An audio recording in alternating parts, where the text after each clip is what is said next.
apa nih namanya ya, nasi peda aja lah gitu kan ya, nggak kreatif banget gitu kan. Kita harus ada identitasnya nasi peda apa. Akhirnya karena ada jagung warna kuning, cabai merah, cabai hijau, akhirnya nasi peda pelangi. Karena hari pertama sempat ngalamin kalau jualan sepi, gue bilang kasih aja ke orang makanannya. Jadi gue minta tolong sama teman-teman di warung, kalau hati lu kretek, ada orang driver misalnya lapar atau apa, lu kasih deh makanan ke dia. Jadi tuh nanti masukinnya ke kasirnya tuh jas aja, ada kodenya gitu, jatah alam semesta. Beras baik actually not a brand of product, tapi is a movement supaya harusnya semua beras yang dijual di Indonesia diperlakukan secara baik. Tanahnya baik, duit ke petaninya baik, dampak buat yang makan juga baik.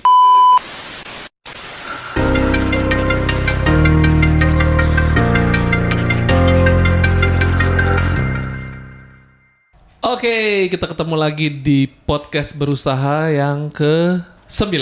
Bener ya? 9 ya? Oke.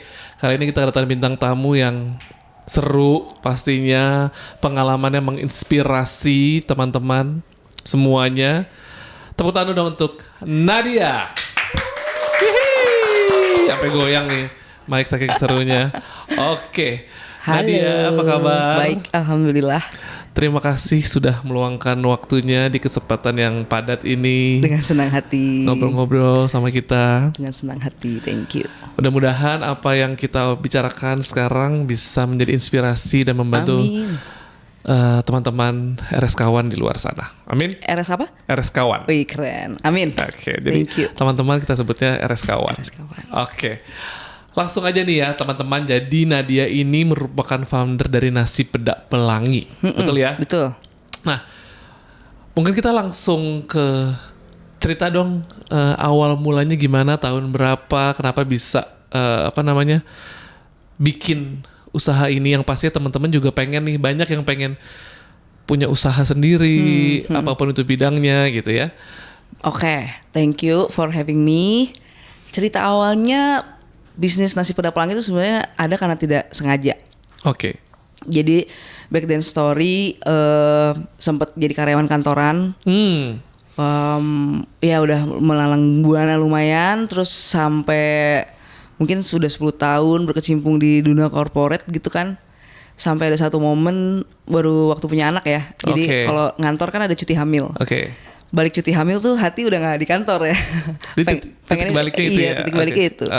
Begitu ada anak di rumah, terus badan harus ke kantor, itu udah rungsing ya. Terus pada momen itu nyokap tuh emang dari dulu seneng banget masak. Mungkin masak juga jalan ninjanya nyokap buat membesarkan anak-anaknya. Tapi emang nggak pernah jadi bisnis.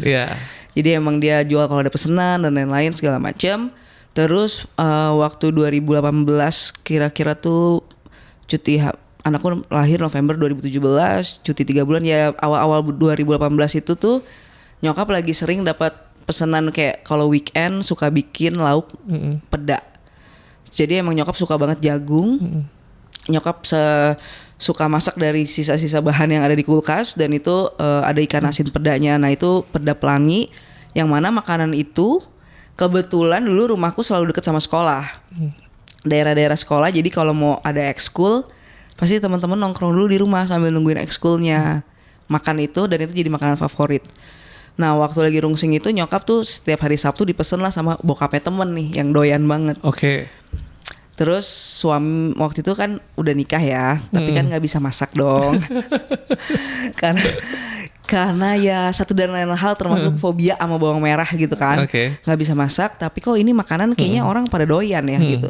Aku pun sendiri nggak pernah berani makan peda itu karena banyak bawang-bawang dan segala macam. Nah terus itu jadi menu sarapannya suami, nggak sengaja karena cuma bisa nyeplok telur.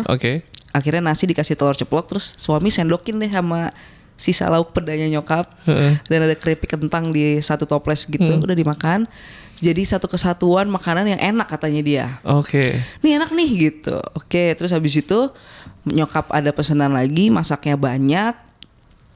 Karena menyambung tali silaturahmi, kirimlah ke teman-teman yang dulu suka makan. Ada beberapa sahabat yang masih keep kontak ya, kirimin. Terus dia bilang, gila masakan nyokap lu nggak berubah ya gitu. Kayak ada memori di situ yang bangkit kembali. Terus mereka pesen, gue pesen deh buat di rumah gitu. Pesen buat di rumah. terus ngelunjak pesen teman kantornya ikutan pesen. So, dia bicara ke temannya lagi, Iya, dia bicara ke temannya lagi. Jadi word of mouth. Dan itu kita open PO tuh awalnya tanpa brand. Jadi belum ada namanya, benar-benar pakai WhatsApp. Lu mau nggak masakan peda nyokap gue? Itu 6 bulan lah, 2018 tuh. Dari 2018 awal sampai tengah-tengah. Iya, quarter 2 lah itu. Sampai quarter 2 tengah. Udah habis itu akhirnya dorongan resign tambah kuat. 2018 quarter 3 memutuskan akhirnya resign. Pertengahan tuh ya. Quarter 3 tuh berarti bulan Juli. bulan Oktober gitu. Akhir quarter 3 berarti Septemberan Okay. gitulah. Akhirnya masukin surat resign. Udah resign udah dong, kayak nggak ada kepikiran yang lain kecuali jualan makanan nyokap itu. Jadi dilanjutin, terus ada duit dikit tabungan buat ada satu tempat di SCBD yang tadinya nggak kepake gitu ya, di sebelah kantor teman. Terus kita rapihin dikit-dikit supaya orang bisa lebih enak ngambil pesanan, awalnya kayak gitu. Nah terus baru ada doang kayak lu bikin kayak namanya biar kalau ada yang nanya tuh gue nggak bingung. Lu bikin kayak Instagramnya, lu masukin kayak waktu itu awal-awal banget baru ada platform online kan. Oke, akhirnya karena di sebelah warung tuh ada perusahaan PH punya temen juga yang aku juga suka nongkrong di situ. Ndra, tolong dong bikinin logo. Oh gitu. Yes. Oke. Adalah terus ya udah dia bikin logo kayak logo telur ceplok kuning dan 3 garis kayak pelangi gitu. Terus akhirnya apa nih namanya ya? Nasi peda aja lah gitu kan ya, nggak orang nggak kreatif banget gitu kan.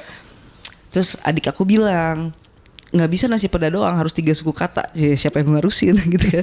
Harus ada identitasnya nasi peda apa. Akhirnya karena ada jagung warna kuning, cabai merah, cabai hijau, akhirnya nasi peda pelangi. Sesimpel itu awalnya. Sesimpel itu. Oke. Nggak mikir ribet, pokoknya yang penting jadi bisa bikin Instagram. Foto produk sederhana pakai handphone, posting terus kirim ke teman-teman. Nih udah ada ya namanya, lu kalau mau pesen bisa gitu. Oke. Nah, kita stop dulu di situ. Berarti titik balik yang pertama itu adalah pada saat kerja waktu pengen sama anak lebih lama. Betul. Di tahun 2018 itu ya. Tiba-tiba kayak tadi dibilang sama Nadia, ini awalnya bener-bener nggak ada niat mau jualan karena mama bisa masak, lo nggak bisa masak gitu kan, ya kan? Yes. Terus suami kasih ini di apa segala macam dicampur dan lain sebagainya, kok enak gitu. Lo bagiin ke teman-teman, jadi order dan berjalan seperti itu. Nah jadi buat RSKawan, jadi semua itu nggak ada sesuatu yang harus direncanakan sematang-matangnya tuh nggak selalu harus begitu, gitu ya. Jadi 10 tahun ya kerja. Ya kalau di total di kantor terakhir 8 tahun, sebelumnya sempat kerja di beberapa tempat, kurang lebih 10 tahun. Tapi emang kelas 1 SMP udah jualan gelang. Nyari duit jajan dulu, beli manik-manik di Majestic, terus dibikin gelang. Zaman-zaman 1 SMP jual di kelas. Iya. Terus kelas 3 sempet bikin IO buat acara buku tahunan lah, apa segala macem. Oh emang udah. Karena emang keadaan yang mengharuskan nyari duit jajan sendiri. Iya. Gitu. Terus akhirnya sempat punya WO juga, ngurusin kawinan temen yang gue cuma mau nikahannya lu yang ngurusin gitu. Akhirnya sempet juga kayak jadi gitu. WO gitu. Iya. Cuman pas udah kantor itu semua kayak jadi kerjaan weekend buat tambahan duit jajan. Tapi habis itu pas punya anak semuanya ditinggalin. Gimana sih bisa punya keberanian itu dan kok bisa mempromosikan ini dengan sangat matang? Kalau bisa dilihat, tadi Nadia bilang dari kecil aku melakukan ini tuh karena memang situasi harus begini.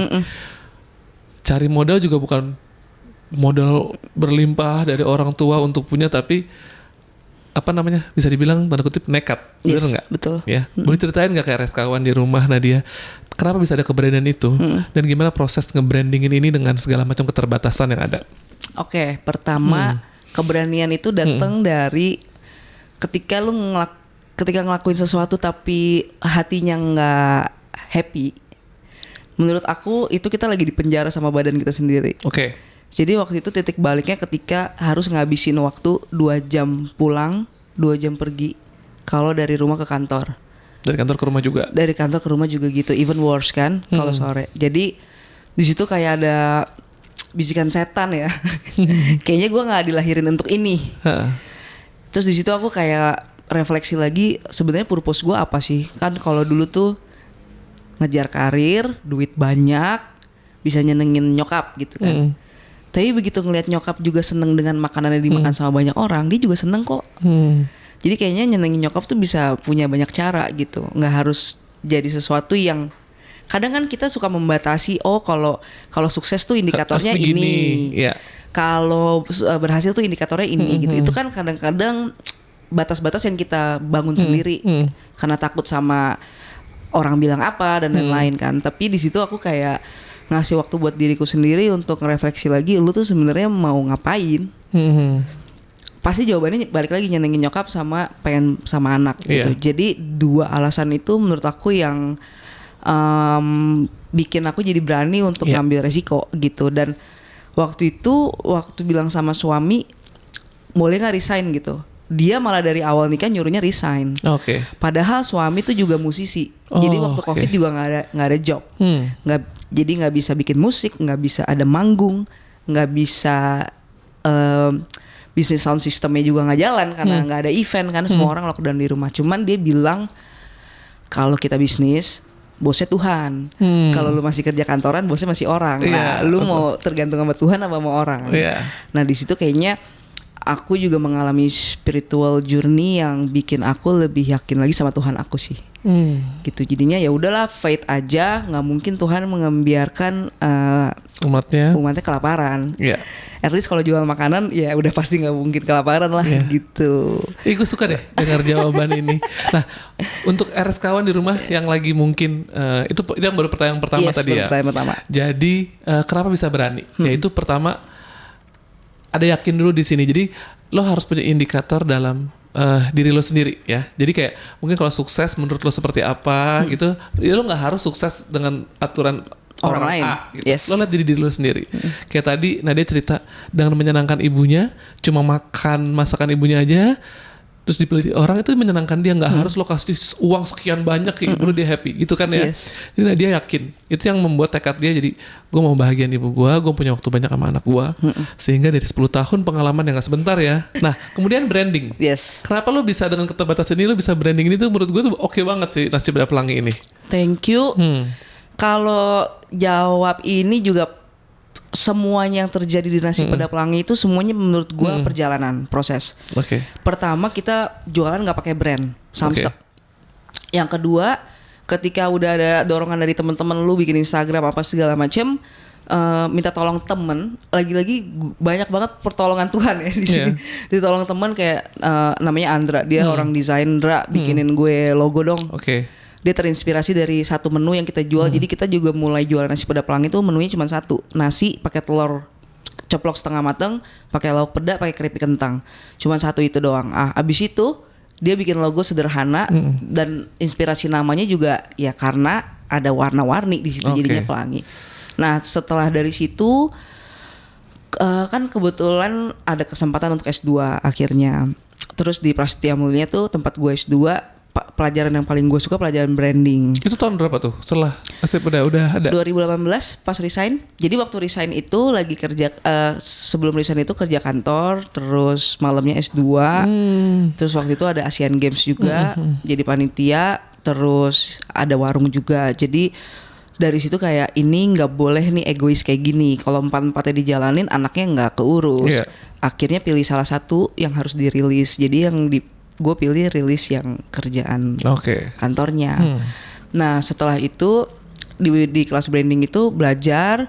Waktu itu tapi kan nggak punya duit untuk bikin brand guidelines, brand identity, content pillar, content plan dan lain-lain kan. Nah cuman di 2020 itu akhirnya Nasi Pada tuh sempat dapat crowdfunding. Kita sempat dapat crowdfunding. Back then story karena kenapa kita bisa dapat crowdfunding, karena sebenarnya 2018 buka itu 1 tahun berjalan, mungkin di hari-hari awal kita tuh bagi-bagiin makanan sering ya karena nggak laku. Jadi beda kalau lu open PO udah ada yang pesen, udah bayar dulu baru lu bikin. Ketika memutuskan oke deh gue buka warung, kirain bakal selaku open PO kan.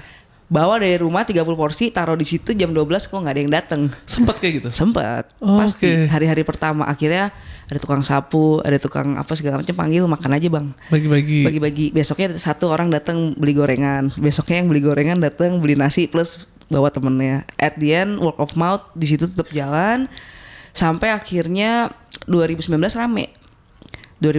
rame. Gue mau makan gak kebagian lauk tuh.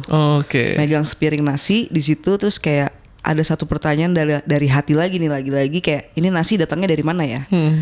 Gue nggak bisa jawab. Jadi gue tahu gue belanja nasi buat bahan di warung itu dari pasar, tapi setelah itu terputus tuh informasinya nasinya dari mana. Nah udah tuh nggak bisa jawab pertanyaan itu. Jalan 2020 awal COVID kan, tutup kita 3 bulan. Tutup tanpa ngerilis karyawan, jadi tetap gaji karyawan, tetap digaji dengan berdarah-darah. Sangat berdarah-darah. Hidup pakai tabungan karena suami nggak ada kerjaan, warung tutup.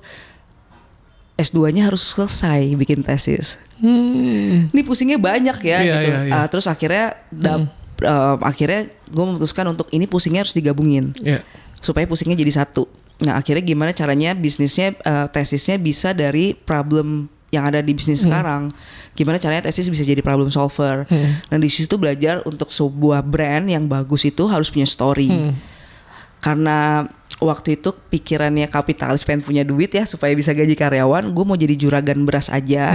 Jadi kalau punya bisnis beras, warungnya bisa beli beras di bisnis gue yang satu lagi. Jadi duitnya ke gue juga, gitu kan. Nah terus waktu riset mau jualan beras, ternyata ada satu petani dan satu microbiologist namanya Paniko. Ini dia yang jadi narasumber gue untuk tesis. Mereka malah ngasih jurnal soal tanah, tentang soil dan lain-lain. Nah di situ akhirnya gue bisa menjawab pertanyaan gue yang ini nasi datangnya dari mana. Ternyata nasi yang dipakai di warung tuh mungkin rantainya 6 sampai 8 rantai, dan mungkin bisa jadi itu dari impor dari luar negeri gitu. Padahal katanya Indonesia subur, gemah, ripah loh jinawi. Nah akhirnya bikin model bisnis buat tesis gimana caranya warung bisa pakai beras langsung sourcing dari petani lokal, supaya uang teman-teman yang di kota muternya bisa ke desa. Nah dari situ 2020 kita punya Beras Baik Movement, terus kita fundraising, kita dapat uang. Nah gua datang ke orang yang paling jago branding, ada teman di Bandung. Nih gue kayak gini, setelah 2 tahun gue akhirnya tahu ini warung arahnya mau kemana, mau ceritain tentang makanan supaya orang connect lagi sama makanan. Dan ini base-nya makanan rumahan, karena di SCBD pasti banyak anak rantau yang kangen makanan rumah. Akhirnya kita bikin tagline dari hasil brainstorm itu, bawa lidah pulang di tengah gedung tinggi menjulang selepas banting tulang. Bawa lidah pulang tuh means makanan rumahan, makanan lokal dan lain-lain, supaya orang Indonesia mau makan Eropa sesering apa atau segala macam pasti tetap akan kangen karena DNA-nya udah craving itu. Nah akhirnya kita 2020 invest untuk rebranding kita rebranding. Akhirnya kita punya tagline, kita bikin lagu segala macam dan lain-lain, kita punya aset desain dan lain-lain. Tapi itu semua kalau nggak dieksekusi secara baik kan juga nggak akan go to market, nggak akan nyampe kan. Nah back then story 2000 kita tuh viral baru-baru ini sebenarnya. Sempet pusing juga karena marketing cost mahal, KOL mahal, agency mahal. Akhirnya aku belajar satu teori namanya asset based learning. Jadi apa yang lo punya lo optimalin deh, daripada lo banyak alasan nggak punya ini nggak punya itu, akhirnya nggak gerak. Nah dari apa yang kita punya itu akhirnya kita exercise. Lagi seru-serunya bikin event 2023 segala macem, brand udah mulai naik. Tim desainnya cabut ke Bali, Mbak gue mau pindah ke Bali gitu ya, ditinggal tim desain karena keterbatasan. Dan waktu itu juga kita pengen ngejagain financial kita lebih bagus. Akhirnya muka gue udah deh videoin aja apa yang gue lakuin di warung. Akhirnya itu kayaknya yang bikin. Nah ngomong-ngomong berarti itu masuk ke marketing ya. Berarti setelah 2 tahun baru kamu punya kemampuan dalam bentuk dana dan lain sebagainya untuk berbranding yang beneran. Sebelumnya mah bener-bener dari mulut ke mulut aja. Betul. Dengan seadanya. Cuma minta tolong kantor sebelah untuk bikinin logo gitu ya. Jadi ada tagline. Nah, salah satu bentuk marketing yang kamu bikin itu kamu bikin event, bener gak? Betul. Ya kan, kita dapat info gitu, namanya salah satunya kayak Sehari Rasa Maluku gitu ya. Itu event komunitas ada di situ. Kamu laksanakan. Ini kan maksudnya aneh ya, lain daripada yang lain gitu.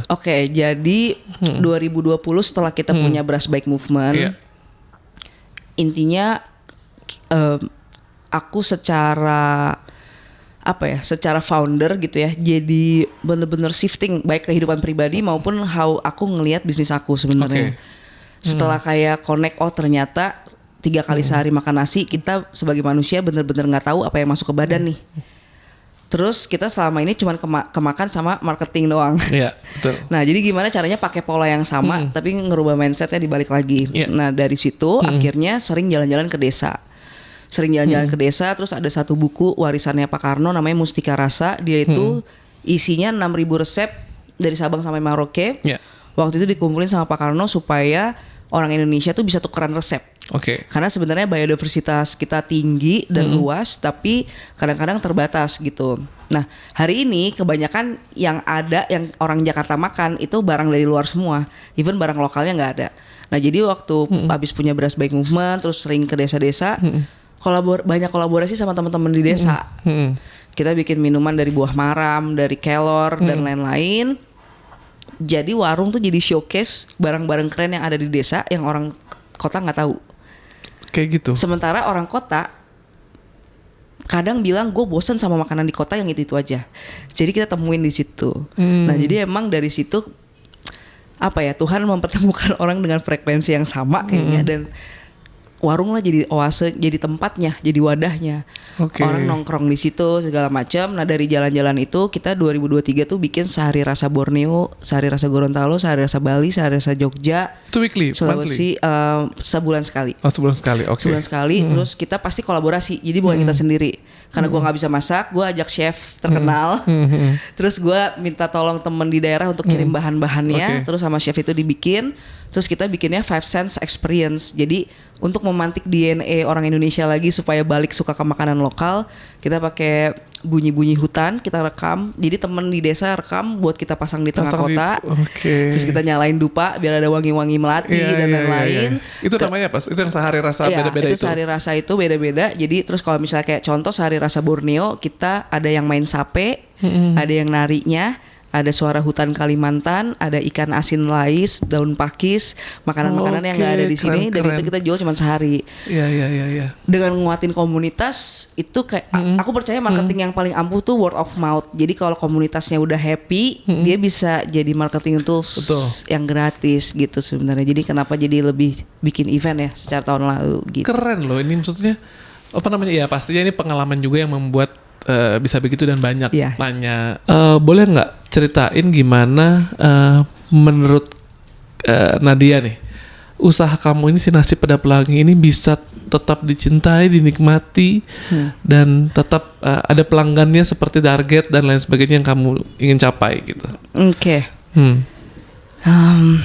Apa ya?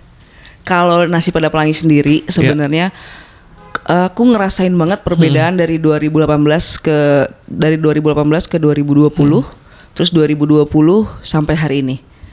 Itu milestone yang bikin kita bertahan 6 tahun, even mau 7 tahun ini tuh menurut aku values. Jadi mungkin banyak warung nasi yang enak, tapi mungkin nggak semua warung nasi pakai nasinya langsung dari petani. Mungkin banyak warung nasi yang enak, tapi mereka nggak ngangkat sisi-sisi afeksi atau kasih sayang dari masakan nyokap.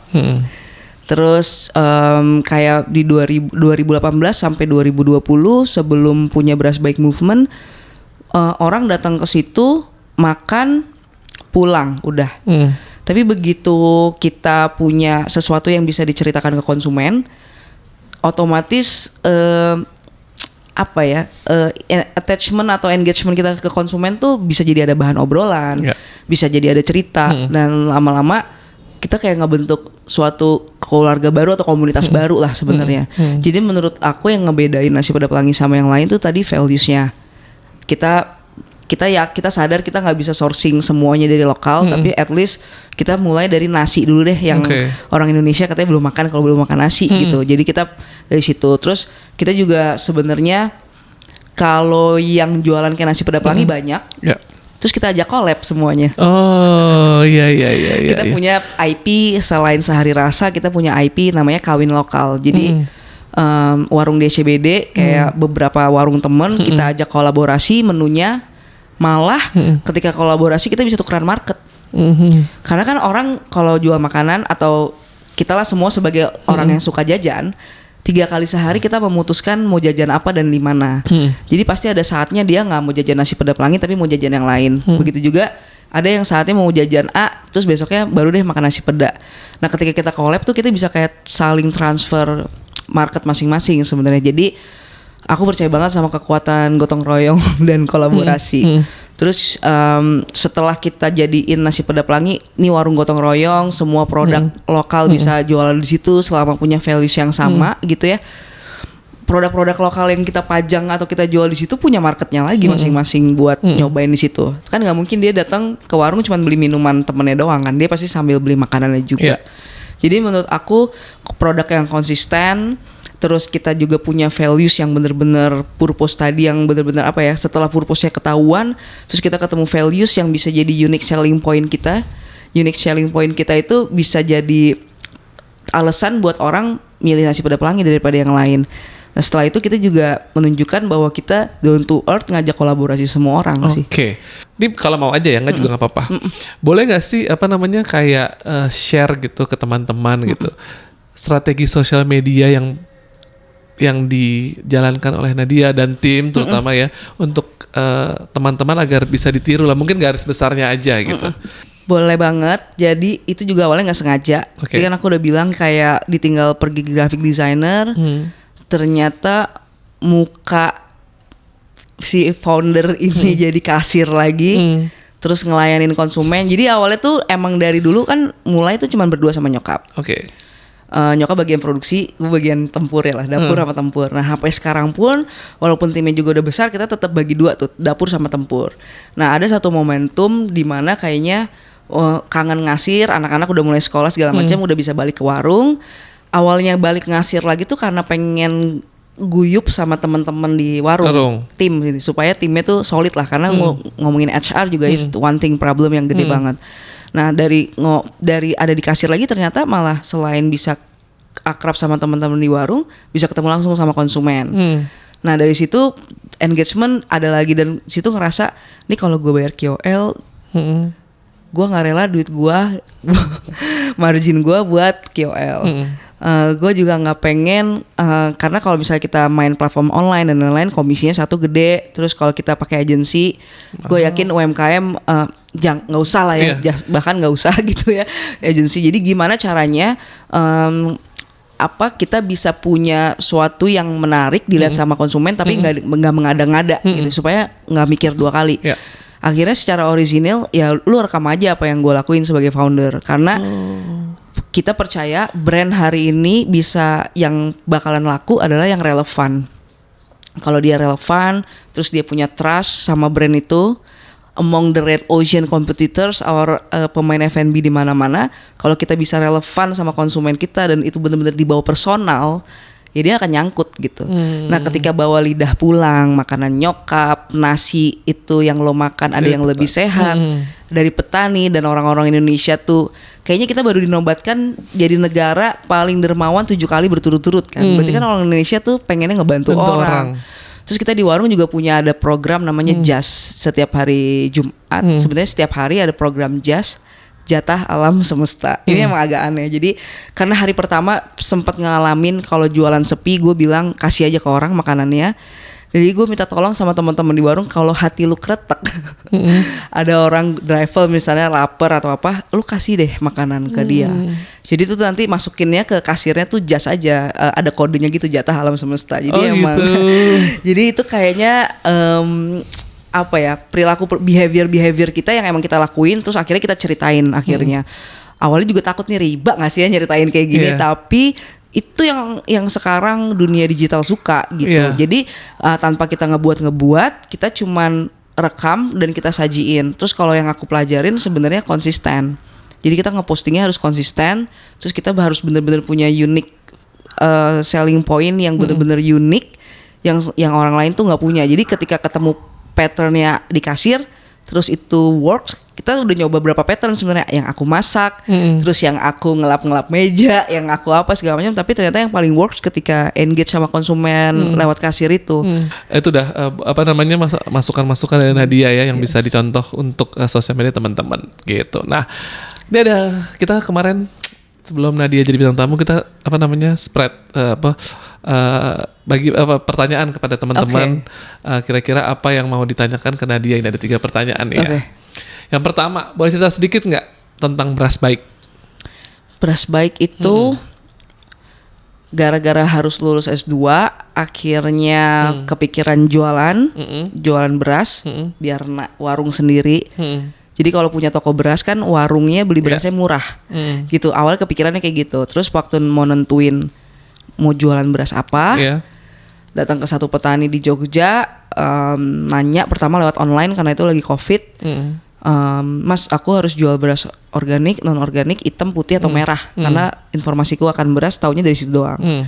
Mbak, sebelum jualan beras baca dulu nih satu jurnal, gitu. dan dikasih satu link YouTube tentang soil, tanah. Nah dari situ aku ngerasa kayak jadi manusia paling bodoh sedunia karena aku nggak pernah kenal sama tanah yang setiap hari aku injek. Jadi kalau tanahnya sehat, tanahnya bisa ngasih nutrisi ke tanaman di atasnya, makanya tanamannya jadi sehat. Akhirnya kalau tanamannya sehat, yang makan jadinya sehat. Terus beras baik actually not a brand of product, tapi is a movement supaya harusnya semua beras yang dijual di Indonesia diperlakukan secara baik. Tanahnya baik, duit ke petaninya baik, dampak buat yang makan juga baik. Ya jadi akhirnya beras baik karena nggak kreatif tadi, jadi ya udahlah baik aja. Nah itu dia latar belakang cerita sedikit tentang beras baik ya teman-teman. Kemudian ini pasti banyak pertanyaan nomor 2 nih, cuma salah satu aja yang menurut Nadia paling menarik gitu ya. Cerita menarik konsumen setelah coba nasi peda. Belakangan sih udah aneh-aneh ya, tapi ada yang waktu kita bikin event di warung Sehari Rasa Maluku kemarin, kita kolaborasi sama temen namanya Meramu Cerita. Meramu Cerita itu naik sepeda 9 bulan dari Depok ke Maluku. Aku pernah denger kayaknya. Yes. Ya. Meramu Cerita. Tiba-tiba ada satu peserta yang daftar, dia tinggalnya di puncak, dia lagi hamil, dan dia kangen banget sama neneknya yang suka masakin rujak natsepa itu. Akhirnya dia datang ke SCBD, tapi dia waktu kita meditasi gitu karena mindful ininya, ketika ada sesi napas, dia nangis karena dia ngerasa pas lagi makan itu neneknya datang dan bilang semoga bayi yang ada di badannya itu sehat selalu. Jadi kayak menurut aku makanan is the way harusnya cinta tuh bisa disebarkan sih lewat makanan. Tuh, aduh. Banyak cerita ya. Sumpah ini gara nasi peda awalnya, tapi jujur ya, ini nggak kayak ngomongin warung loh, nggak ngomongin kayak produk makanan, tapi banyak banget nilai-nilai dampak-dampak yang diciptakan dari warung kamu ini. Gitu ya. Dari segi branding, dari segi jualan modal, semua sosial media, semua tuh punya cerita yang bagus gitu ya. Karena Mbak Nadia punya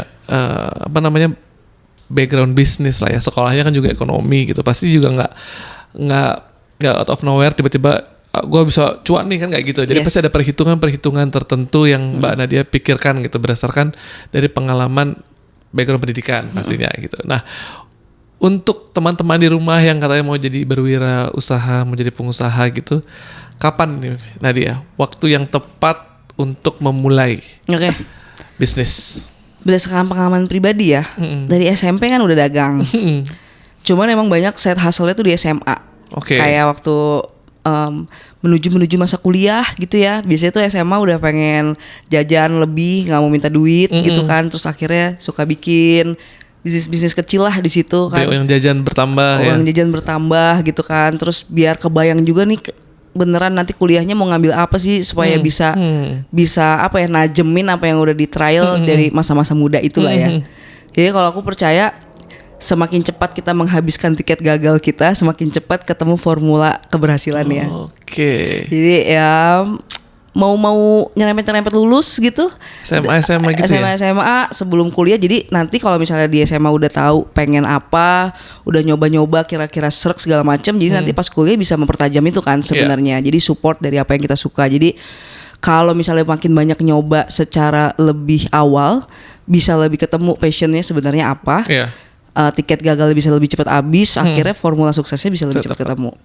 Jadi usianya tuh SMA ya. Jadi menurut aku sih gitu ya. Jadi karena bener sih, setuju sih, karena SMA itu kan kita pengen punya uang sendiri, yang lagi bandel-bandelnya, tapi orang tua habis terus uang jajan gitu ya. Lo ciptain itu sekaligus lo memperkaya pengalaman lo, jadi lo bisa gagal itu lebih early gitu ya. Jadi pas saat kuliah lo udah tahu formula yang kira-kira bagus nih yang mana.